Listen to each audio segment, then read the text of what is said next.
8 எழுத்துக்கலாம். மற்ற 8 எழுத்து தேவநாம மகிமைப்படும்படி அதிலிருந்து சில வார்த்தைகளை நாம் பார்க்கலாம். மற்ற 8 எடுத்து நீங்கள் என்ன பண்ண போகிறீங்கன்னா, முதல் 8 5 படிக்கலாமே. 8 மற்ற 8 5 எடுத்து படிங்க. கர்த்தர் உங்களை ஆசீர்வதிப்பாராக. இயேசு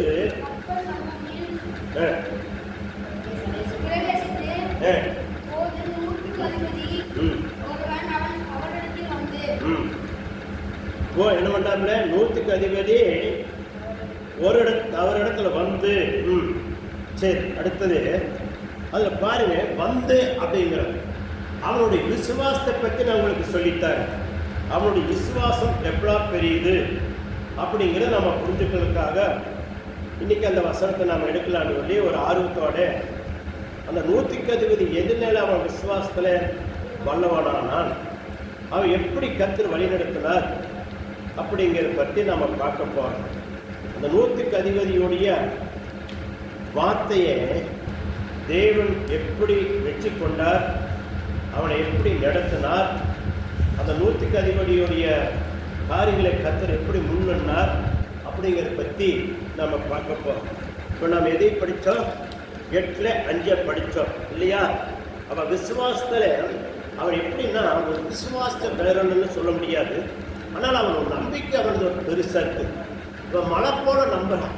எப்படி நம்புகிறான்னா, தேவன் பெரியவர், இவர் நம்ம வீட்டுக்கு அழைக்கிறதுக்கு நம்ம எந்த இடத்துக்கு தகுதி இல்லை அப்படிங்கிறது அவனுடைய உள்ளத்தில் உண்டு. அதே சமயத்தில் இன்னொன்று சொல்கிறேன், தேவனை முன் வைத்துட்டா நம்ம வேலைக்கார திமிரவாதத்தினால மரணப்படுக்கையில் கிடைக்கிற பிழைச்சிக்குவா அப்படிங்கிறத அவன் தெரிஞ்சு வச்சிருக்கிறான்.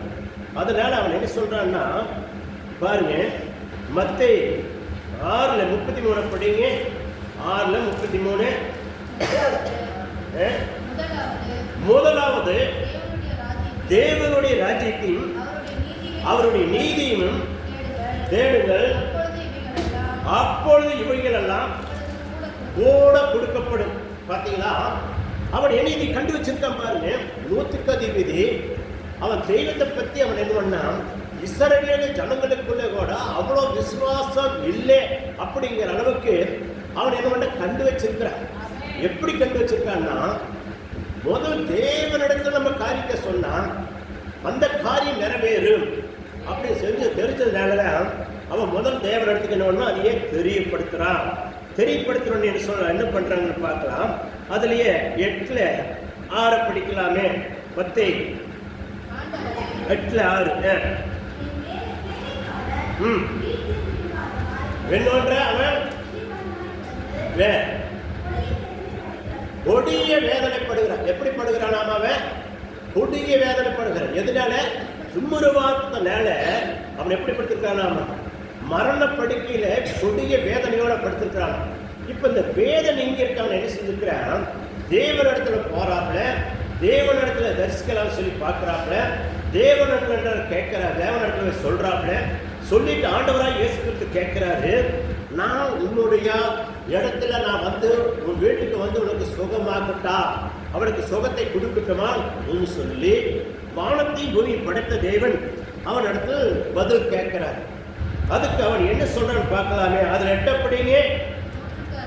100க்கு அதிபதி பிரியத்திரமாக, ஆண்டவரே, நீர் என் வீட்டுக்குள்ள பிரவேசிக்க நான் பாத்திரன அல்ல, ஒரு வார்த்தை மட்டும் சொல்லு, அப்பொழுது என் வேலைக்காரன் சுஸ்தமாக. இதைத்தான் நான் முதலுக்கே சொன்னேன்.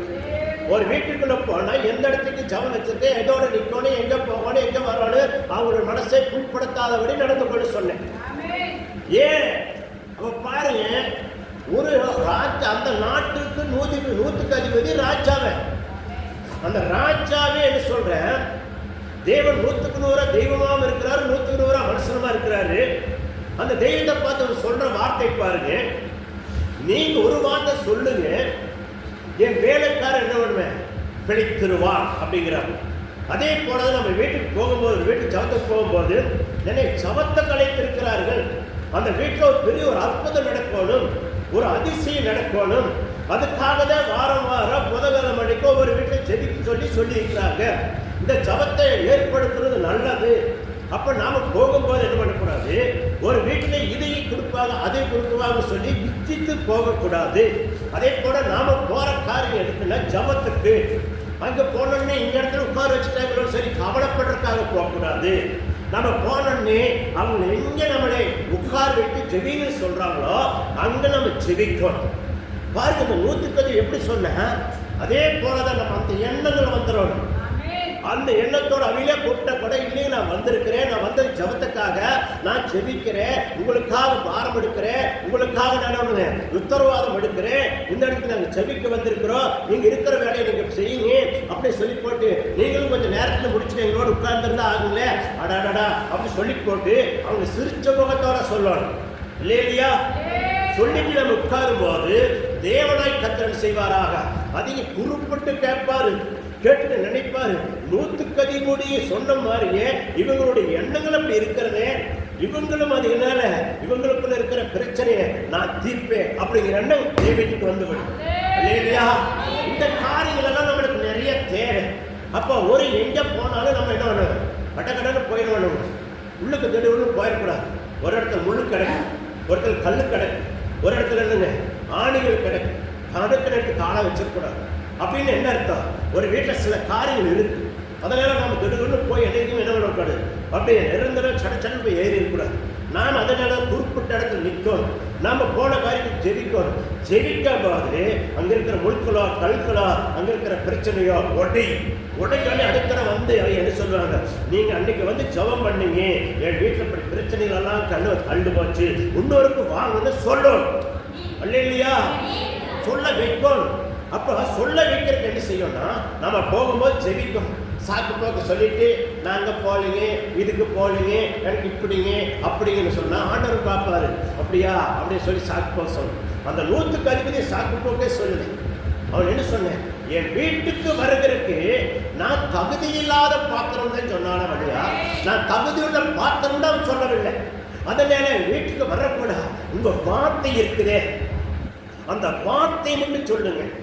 அந்த வார்த்தை மேலே வேலைக்காரன் என்ன பண்ணுவானாமா, திரும்ப ஒரு வாரத்தில் கிடக்கிறவ, மரணப்படுக்கையில கிடக்கிறவ அவன் எழுந்து நடப்பான் அப்படின்னு சொல்லி அவன் வார்த்தையை, தேவனுடைய வார்த்தையை நம்பி அவன் சொல்லுகிறான். அப்ப நாம போறது அது மாதிரிதான் போகணும். எந்த வீட்டுக்கு ஜெபித்துக்கு போனாலும் அப்படித்தான், எங்க போனாலும் என்ன பண்ணுவான், கூப்பிட்டாங்கன்னா தான் நான் அங்கே இடத்துக்கு என்ன பண்ணுவேன், ஒரு ஊழியக்காரனுக்கு எல்லா இடத்துக்கும் போறதுக்கு உரிமை இருக்கு. எந்த இடத்துக்கு வேணா வீட்டுக்குள்ள சடல் போகலாம், அந்த வீட்டை போய் ஆசீர்வதிக்க அவனுக்கு தான் தகுதி இருக்கு.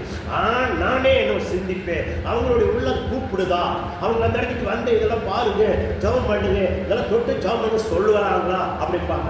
சில பேர் பாருங்க, வீடு கட்டுவாங்க, அவங்களே பண்ணிக்குவாங்க, அவங்களே செய்வாங்க, ஒரு புது வீட்டுக்கு போவாங்க, அவங்களே பால் காய்ச்சிக்குவாங்க, அவங்களே செய்வாங்க, 2 மூக்கில் சேர்த்து தனி சிசி போட்டு இருக்கும். காரணம் என்ன? இந்த 100 மாதிரி என்ன பண்ணிருக்க மாட்டாங்க, வாஞ்சியோட என்ன செஞ்சுக்க மாட்டாங்க, கூப்பிட்டு இருக்க மாட்டாங்க இல்லையா? எல்லாம் நம்மளுக்கே தெரியும், நம்மளுக்கே பண்ண தெரியும். அப்ப ஏன் ஆண்டவர் பேடி அவன் பார்க்கலாம், 100 எதுக்காக வந்தா, ஏன் அந்த வார்த்தை கேட்க வந்தா, இதை நம்ம நிறைய புரிஞ்சுக்கணும்.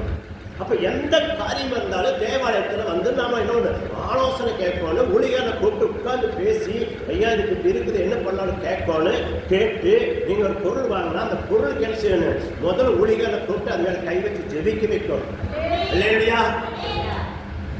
அதெல்லாம் செய்யறதுக்கெல்லாம் யாருமே வீடு கட்டினாலாம் என்ன பண்ணாலும் கண்டுக்கிறது எல்லாமே நாங்களே செய்யறோம். ஊழியர் வரட்டுங்க, அதனால தான் அந்த வேலையை தடையா இருக்கு. அந்த வேலையில நிறைய இது இருக்கு. இவ்வளோத்தான் பாருங்க, அவன் பாலக்கால் போடுவேன், அவன் செய்வேன், ஐயில் வந்து போஸ் பண்ணுவேன், அடிக்கடிக்கு போய் சொல்லுவேன், வர வைக்கணும்னு அவன் கொடுக்குற அந்த விபீதி அந்த தேர்த்து கூட தொழிச்சிட்டே இருக்கேன்.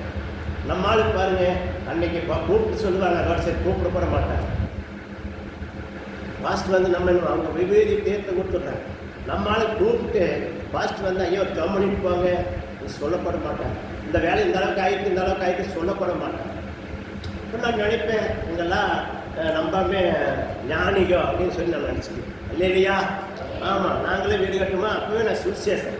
நான் வீடு கட்டும் போது கொஞ்சம் அஸ்தரை தோண்டத்துக்கு ஒருக்க கூப்பிட்டேன், அஸ்தரை கல் போடுறதுக்கு ஒருக்க கூப்பிட்டேன், அஸ்தர் வந்து நிலமட்டம் வந்ததுக்கு ஒரு கூப்பிட்டு, அப்புறம் ரெண்டாவது கல் கட்டடம் வந்து ரெட் நிலமட்டம் வந்தவருக்கு கூப்பிட்டு, அப்புறம் காங்கிரீட் போடுறதுக்கு கூப்பிட்டு, அப்புறம் காங்கிரீட் போட்டு முடிஞ்சானே அப்புறம் முட்டை பிரிக்கிறவனுக்கு இருக்கு கூப்பிட்டு, அப்புறம் பூசுற அன்னைக்கு இருக்க வந்து என்ன பண்ணுவேன் ஜெபம் பண்ண சொல்லி. எத்தனை ஜெபம் தெரியுங்களா? அதனாலதான் ஆண்டவர் எனக்கு ₹1 கடை கடன் வாங்காத தேவனாய் கருத்து முட்டை கட்ட வச்சேன். இல்லையா? நல்லா புரியும். ஜெபம் பண்ணா என்ன, வீடு கட்டுறது என்ன, உங்க குடும்பத்துல பொருள் வாங்கணும் என்ன, எது கூப்பிடுறீங்க அப்படிங்கிற எண்ணம் வந்து கொண்டே இருக்கும். நீங்க தெய்வத்தை முன் வைக்காத எல்லாமே எனக்கே தெரியுங்க, நீங்க தெரிஞ்சுட்டு உட்காந்து வேண்டியது அதுல எல்லாமே கொஞ்சம் பழுது இருந்து கொண்டே இருக்கு. அது மாறணும் நம்ம கிட்ட இல்லையா? மாறணும். அறியாத மக்கள் செய்யறது எவ்வளவு அருமையா செய்யறாங்க, நாம எப்படி செய்யறோம் சொல்லி புரிஞ்சுக்கணும். கர்த்தருக்கு மகிமை உண்டாட்டும். ஆமே. உங்கள் விசுவாசத்துக்காக தான் நான் சொல்லித்தரேன், அதுக்காக உங்களை பார்த்து தப்பா சொல்றதுக்காக நான் சொல்லித்தரேன். கர்த்தருக்கு மகிமை உண்டாட்டும். இப்ப பாருங்க, அதுலயே 8:9 படியே, நான் அதிகாரத்தை கீழ்பட்டு இருந்தும் எனக்கு கீழ்பட்டிருக்கிற சேவர்களும் உண்டு. நான் ஒருவனை போகிறான், மற்றொருவனை வாழ்நாள் வருகிறான். என் வேலைக்காரனே இதை செய் அப்படின்னா செய்கிறான். அப்படியேப்பட்ட ஒரு ராஜா எஜமானரா இருக்கிறவனே என்ன சொல்றான் பாருங்க. இது எல்லாமே கேட்டு ஆண்டவர் சொல்றாரு, இவ்வளோ பெரிய ஒரு மனுஷன் இப்படியேப்பட்ட விசுவாசத்தை நான் தாங்கவில்லையே இஸ்ரவேல் ஜனங்கள் சொல்லி அந்த காரியத்தை தேவன் சொல்லுகிறார். அப்ப அந்த காரியத்தை நீங்க முதல்ல சிந்திக்கணும். சிந்திக்கும் போது அவ என்ன விசுவாசத்தோட சொன்னா அப்படிங்கிறது விசுவாசம் முக்கியம்.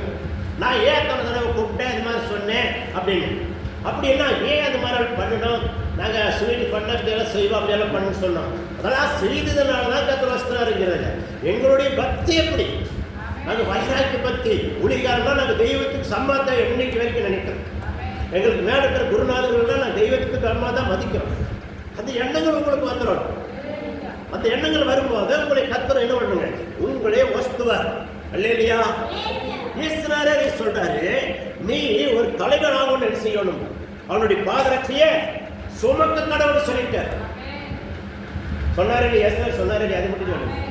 நாங்கள் சொல்றாங்கன்னு நினைச்சிட்டீங்கன்னா அப்புறம் ரொம்ப போயிருந்தோம். சொன்னார், அது பேச படிச்சிருக்கிறீங்களா? அப்ப படிச்சிருக்கிறீங்க, பரவாயில்ல. அல்லேலூயா. அப்ப என்ன அர்த்தம்? நான் அதே மாதிரி இன்றைய வரைக்குமே எனக்கு மேல இருக்கிற ஒரு குருநாதர்களுக்கு அந்த மரியாதை நான் கொடுத்துட்டு இருக்கிறேன். நான் கடவுள் மாதிரி தான் நினைக்கிறேன். பழைய ஏற்பாடு நீங்க படிச்சுட்டீங்கன்னா ஆண்டவன்மார்களே சொல்லிதே யாரை கூப்பிடுவாங்க, பாஸ்டர்மார்களை கூப்பிடுவாங்க. ஆண்டவன்மார்களே ஆண்டவரே அப்படின்னு சொல்லிட்டு மனைவி கணவனை கூப்பிடுவாங்க. தெரியுங்களா? கொண்டாட்டி கூப்பிட்டோன்னு மனைவி என்ன சொல்லுவாங்க, ஆண்டவரே இதே வந்து விட்டேன்னு சொல்லுவாரா வழியா, இதே வந்து விட்டேன். ஏன் ஏன் அது கேட்க மாட்டாங்க. எதுக்கு நீ பொழுது நீ கத்திட்டே இருக்கிற, நீ செய்யல செய்ய மாட்டியா, எதுக்கு கூப்பிடுற, நானே பொழுது கூப்பிட்டே கிடக்கிறேன். சரியாயே நான் கூப்பிடல, அவரும் விட்டுருவார். ஏன்னா வேலையை எதுவும் தேவையில்லாத பம்பு எதுக்கு சண்டை வந்து பண்ணுங்க. ஆம்பளை ஒத்து போயிடுறேன். ஆணும் பெண்ணுக்கு சரீரம் உரிமைதான், அதே சமயத்தில் அன்பு தேவை. இல்லையா? அன்பு இல்லாத வீடு என்ன பண்ணுவார், பொம்பான வீடு உண்மையா இல்லைங்களா? அன்பு முக்கியம். ஆம்பளை எதற்காலுமே சீர்கிறாங்க சொல்லிப்பாங்க, கேட்கலா ஆண்டவர் பொருட்கள் ஒப்பு கொடுத்துட்டு நம்ம எதை கூப்பிட்டா சரிங்க செய்யறோம் அதே பேச்சோன்னு வச்சுப்பாருங்க, ஆட்டோமேட்டிக் தெரிவிப்பாங்க. நீங்க ஏட்டி கூட்டிய பேசிட்டீங்கன்னா பெருசாகிட்டே இருக்கு, அது பேசக்கூடாது அப்படின்னா கர்த்தருக்கு மகிமை உண்டு. சரி, அதுலயே இன்னொரு வசனத்தை நம்ம படிக்கலாமே. ரோமருடைய 10:17 படிக்கலாமே. ரோமருடைய 10:17 219 பக்கம் ரோமருடைய. விசுவாசி கேள்வியானாவே அது பாருங்க, விசுவாசம் என்ன கேள்வினால வரும், அது அது தேவனுடைய வசனத்தினாலே வரும். இப்ப வசனம் உங்களுக்குள் இருக்கணும். எதா இருந்தாலும் என்ன எதனால இப்படி சொல்றாங்கன்னு நீங்கள் உங்களுடைய இருக்கிற கேள்வி கேட்டுக்கொள்ளணும். கேட்டு அதுக்கு என்னன்னு சொல்லி கர்த்தரிடத்துல உட்கார்ந்து சிந்திக்கணும். பாருங்க, அதுக்கு பாருங்க, அதுலயே 17 படிச்சோம், அதுலயே 10:9 படிங்க. 10:9 அதுலயே ரோமர் 10:9 என்னவென்றால் கர்த்தராகிய இயேசுவை உன் வாயினாலே அறிக்கையிட்டு தேவன் அவரை மரித்தோரிலிருந்து எழுப்பினார் என்று பாருங்க. என்ன இருதயத்தில் விசுவாசித்தான். அப்ப இருதயத்தில் விசுவாசத்தினால நீங்க இங்க வரணுங்கிறதுல ஆண்டவரே நீங்க ஒரு வார்த்தை சொல்லுங்க. அவன் திமிருமாத்தினால மரண படுக்கையில கொடிய வியாதினால துக்கத்தோட எத்தனை நேரத்தில் அவனுக்கு மரணம் சம்பரிக்குமோ செத்துருவானே, நீங்க அந்த வார்த்தை சொல்லுங்க. அவன் விசுவாசத்தோட கேட்கிறான். அதுதான் முக்கியம். உங்களுக்குள்ள விசுவாசம் இருந்தா எந்த காரியத்தையும் ஜெயிக்கலாம். ஜெயிக்கக்கூடிய காரியம் வருது. கர்த்தருக்கு மகிமை உண்டாட்டு. சரி, அடுத்தது அதுலயே மத்தேயு 8 10 படிச்சிட்டீங்களா? 10 படிங்க. இதையே கேட்டு ஆச்சரியப்பட்டு தமக்கு பின் செல்லுகிற நோக்கி இஸ்ரவேலுக்குள்ள இப்படிப்பட்ட விசுவாசத்தை காணவில்லை. ஆமென், அல்லேலூயா, ஆமென். விசுவாசத்தை உங்களை மேற்கொள்ளும். விசுவாசம் ஜெயிச்சுட்டே இருப்பீங்க. விசுவாசம் இல்லைன்னா ஜெயிக்க மாட்டேன். ஏன் ஒரு வீடு கட்டுறது நான் ஏன் சொல்றேன்னு, உங்களுக்கு வீடு கட்டுறது ஒரு பொருள் வாங்குறது முதல்ல என்னோட தேவ மனசுல அழைக்கணும். நீங்க எவ்வளவு பெரிய பேருல இருக்கலாம். அப்படி இருந்தா ஏன் ஏசுனார் கூப்பிடணும்? ஏன் ஆபிரகாம் எல்லாமுக்கும் ஆண்டவர் இடத்துல ஆயிடுச்சு ஆலோசனை கேட்டாப்ல? ஏன் பாரு பேதுரையே ஆலோசனை தேவனிடத்துல கேட்டாப்ல? ஏன் பவுல் ஏன் தேவனிடத்துல ஏன் ஆலோசனை கேட்டாப்ல?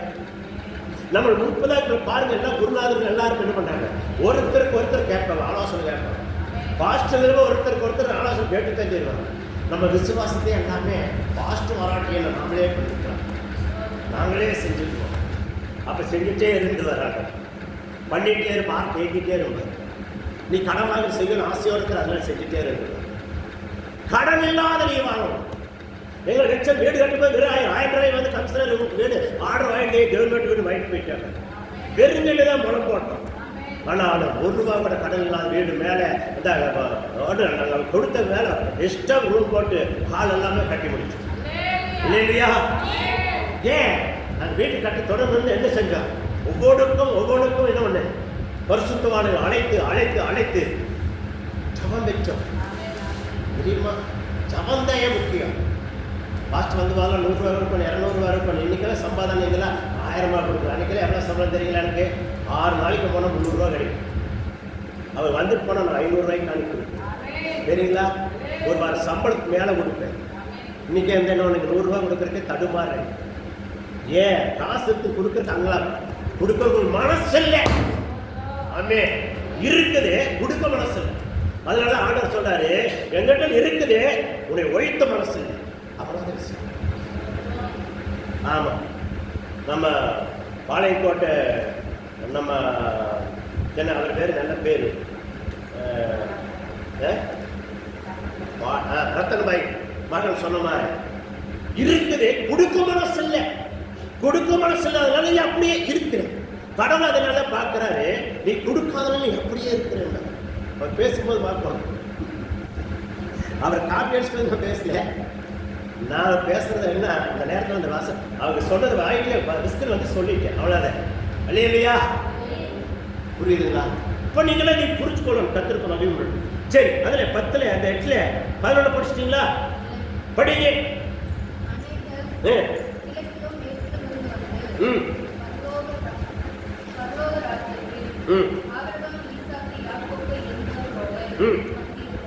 ஆமே. அப்ப என்ன பண்ணுவாங்க? எல்லா நாளாக நீங்க கீழ்படிந்து எல்லாம் கரெக்டா இருந்தீங்கன்னா கிழக்கில் மேக்கல் எந்தெல்லாம் உங்களோட என்ன பண்ணுங்க பந்திக்கு வருவார்கள். பந்தி கொடுக்குற அளவுக்கு வசுவாரு, பகல காரியம் செய்வார். ஆமே, அல்லேலூயா. சரி, அதெல்லாம் படிக்கிற டை கிடையாதுனால அப்படி நான் சுத்தமாக படிக்கிற போறேன். கத்திர ஆசை வைப்பாரோ அது 8லயே 13 படிங்க. 8 மத்தேயு 8:13. பின்பு இயேசு நூற்றுக்கு அதிபதியை நோக்கி, நீ போகலாம், நீ விசுவாசப்படியே ஆக கடவுது. பார்த்தீங்களா? நீ என்ன விசுவாசத்தோட நீ எந்த காரியம் செய்யறியோ அப்படியே உங்களுக்கு ஆகும். எந்த விசுவாசத்தோட எப்படி நீங்க தேவனை தரிசிக்கிறீங்க, தேவ சமூகத்தை உட்காருங்க, தேவனை கூப்பிடுறீங்க, தேவனை கூப்பிட்டு அழைக்கிறீங்க, அது நடக்கும். ஒரு அம்மா சாட்சி சொன்னாங்க. அதை யார் பேர் சொல்ல விரும்புகிறேன். அது என்னன்னா, அவங்க வீட்டில் இதெல்லாம் நடக்குன்னா அவங்க ஜபத்தில் என்ன கரெக்ட் ஆகும். அவங்க வீட்டில் இதெல்லாம் நடக்குன்னா பிசாசு உத்தரவு வேட்டு வந்து அவங்க வீட்டில் என்ன எல்லாமே தொடறான். அதுக்கு நான் என்ன உத்தரவாதம் எடுத்து ஜெபிக்கணும். அம்மா பாஸ்டர் வர்றதை வேணும் கேட்கக்கூடாது. நாம ஜெபிக்கணும். பாஸ்டர் கூப்பிட்டே இருக்கணும். வள்ளியா நம்ம தெரிஞ்ச பாஸ்டர் கூப்பிட்டுருவோம். ஜம் பண்ணணும். ஏதோட படி ரெடி பண்ணணும். குடும்பத்தை காப்பாற்றணும். அல்லேலூயா. ஆமா, அவங்க தெரிஞ்ச பாஸ்டர் கூப்பிடலாமே அப்படின்னு சொல்றேன். ஆனால் எப்படி தெரிஞ்சு பாஸ்டர்? அவங்க தெரிஞ்சு பாஸ்டர்னா எல்லா பாஸ்டரும் கூப்பிடக்கூடாது. நிறைய பாஸ்டர் இருக்கிறாங்க பாருங்க. எங்கள் வீட்டில் நேட் பஸ் வீட்டில் அவங்க நெல்லி எத்தனையோ பாஸ்டர் கூட்டிகிட்டு கடைசியில் இருந்தாங்க. உங்கள் பாஸ்டர் சொல்கிறத அதுபடி அவர் என்ன சொன்னாரோ அதான் நடக்குன்னு போயிட்டேன். அல்லேலூயா. கேரளா பாஸ்டர் பெருமையாக சொல்லிட்டுருக்காங்க. கேரளா பாஸ்டர்லாம் வந்து போட்டு அவங்க மண்ணிலுக்கு போயிட்டாங்க. அல்லேலூயா. நம்ம நினைக்கிறேன் இல்லை, கேரளா மந்திரதிகள்லாம் வந்து எங்கள் ஊருக்கிட்ட ஒரு தோட்டத்தில் திரி அறிஞ்சிட்டு இருந்தது. தட்டுக்கோட்டு ஏறி தண்ணி இந்தாலும் எடுத்துட்டு அந்தாலும் போது வீட்டில் சோறு தட்டில் மண்ணொழுக்கு அந்த சோறாக்காக்க அடுப்பு தூக்கி அங்கே வச்சுரு அங்கே இருக்க சோறு செட்டு காட்டில் ஓடிடும். இப்படியே இருக்குது. எங்கெங்கே போய் முடியல. இந்த நேரத்தில் சென்னிமலையிலேருந்து ஒரு மந்திரி இது போனால் அங்கே ஒன்றுமெல்லாம் வெளிப்படும். புரியுதுங்களா? நீங்கள் கேரளா பற்றி பெருசாக நினைக்கிறீங்க, ஒன்றுமே பண்ண முடியாது. இங்கே இருக்கிற பாஸ்டர்ல ஜெபம் பண்ணவே கேட்கு. அல்லேலூயா. ஆமாம், இந்தியாவுக்கு இப்போ எழுப்புதல் எங்கேருந்து வருது தெரியுங்களா? நம்ம தமிழ் மாநிலத்திலேயே வருது. புரிச்சுக்கொள்ளணும். அது எங்கேருந்து என்ன இந்த உப்பு விளையிறதால இன்னொரு தூத்துக்குடியில் ஒன்றுங்க எழுப்புதலே அங்கேதான் எழுப்புது உண்டாது. முதல்ல வந்து என்னங்க நாகர்கோவில், ரெண்டாவது என்னாச்சு திருநெல்வேலி, இப்போ எங்கே இருக்குது எல்லாமே இப்போ அங்கேதான் பண்ணுவாங்க. பயங்கரமாக தமிழ் மாநிலம். அப்போ பார்த்துக்கணும். நம்ம என்னென்ன புரிச்சுக்கணும். நம்ம அடுத்தது பார்த்துக்கணும். கேரளாவில் பாஸ்டரும் இருக்கிறாங்க, மந்திரிகளும் அதிகமாக இருக்குது. பாஸ்டர்கள் மந்திரம் செய்யலும் இருக்குது, மந்திரம் செய்யாத பாஸ்டரும் இருக்கிறாங்க. நம்ம நிறைய புரிஞ்சுக்கணும். எனக்கு இங்கே தெரிஞ்ச ஒரு பாஸ்டர் கேரளா வந்து என்ன பண்ணுங்க மாந்திரியம் மையி அப்புறம் என்னென்ன நீ வாங்கி கொடுத்தது பாஸ்டர் பேருக்கு வந்து நம்ம தான் வாங்கி பண்ணி கொடுத்தது. போஸ்ட்மேன் கொண்டாந்து கொடுத்தது. நல்லா புரிஞ்சுக்கொள்ளணும். அப்படியெல்லாம் இருக்கு. நீங்கள் நம்பிட்டு ஏமாறாங்க. எல்லாம் பாஸ்டர் தான் போய் விழுந்து சீக்கிட்டு அப்படி சீக்கடிக்காதீங்க. இல்லையா? புரிஞ்சுக்கொள்ளணும். முதல்ல கர்த்தருக்கு மகிமை உண்டாட்டு. சரி, உங்களுக்கு விசுவாசமாக சொன்னேன். அதுலேயே 13 படிச்சுங்க. அது 17 படிங்க. அதுலேயே விலவலங்களை ஏற்றுக்கொண்டு நம்மளை நோய்களை சுமந்தார் என்று ஏசாயா தீர்க்கதரிசி உரைக்கப்பட்டது நிறைவேறும்படியே நடந்தது. அதனாலதான் நடந்து வந்து அவர் என்னென்ன செய்யணும் அத்தனையுமே 100க்கு அதிபதிக்கு அது நடந்தது. காரணம்னா அவர் சொன்னதெல்லாம் நடக்கிற காரணம் இது. அவர் போய் பெறவனாலும் நம்மளை ஏற்றுக்கொண்டு தான் வந்திருக்காரு. இன்னும் ஏற்க போறான்னு சொல்லி அதுக்கு முன்னையே நம்ம செய்கிறாங்க. கற்றுப்பாங்க. சரி, விசுவாசத்தை பற்றி நன்றே வசதிப்பட்டு நம்ம ஜெயிக்கலாமே. ஆமே சோதரர். 2 ராஜாக்கள்ல 20:5, 2 ராஜாக்கள்ல 20:2, 496 பக்கம் பழைய ஏற்பாடு.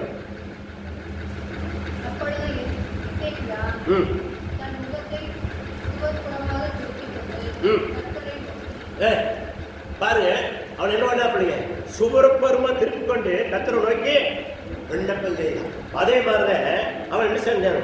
100க்கு அதிகம் எங்க எனக்கு வாங்கன்னு சொல்லவில்லை. அவன் என்ன சொன்னான்? எங்க வீட்டுக்கு வர்ற அளவுக்கு எனக்கு தகுதியிட்டவன் தான். அதே போலதான் எசேக்கியேல் இருந்தான். அவங்ககிட்ட திருப்பி பேசுறது தகுதி இல்லை. செவிரவக்கம் திரும்பி வேணும். அவன் கண்ணீர் விட்டான்னு சொல்லிப்பாரு. அவன் விசுவாசத்தோட செரிச்சான் பாரு. அதே போலதான் இந்த 100க்கு அதிபதி என் வீட்டுக்கு நீங்க வந்தாலும் வராட்டும் சரி, நீங்க ஒரு வார்த்தை சொல்லுங்க, நீ வேலைக்கார படிக்கிறவன்னு சொன்னாரு. சரி, அதே 2 ராஜாக்கள் 19-20 படிங்க. 495 பக்கம். அது 6ஆம் பக்கம் பார்த்தீங்க, 5ஆம் பக்கம் பாருங்க. 496.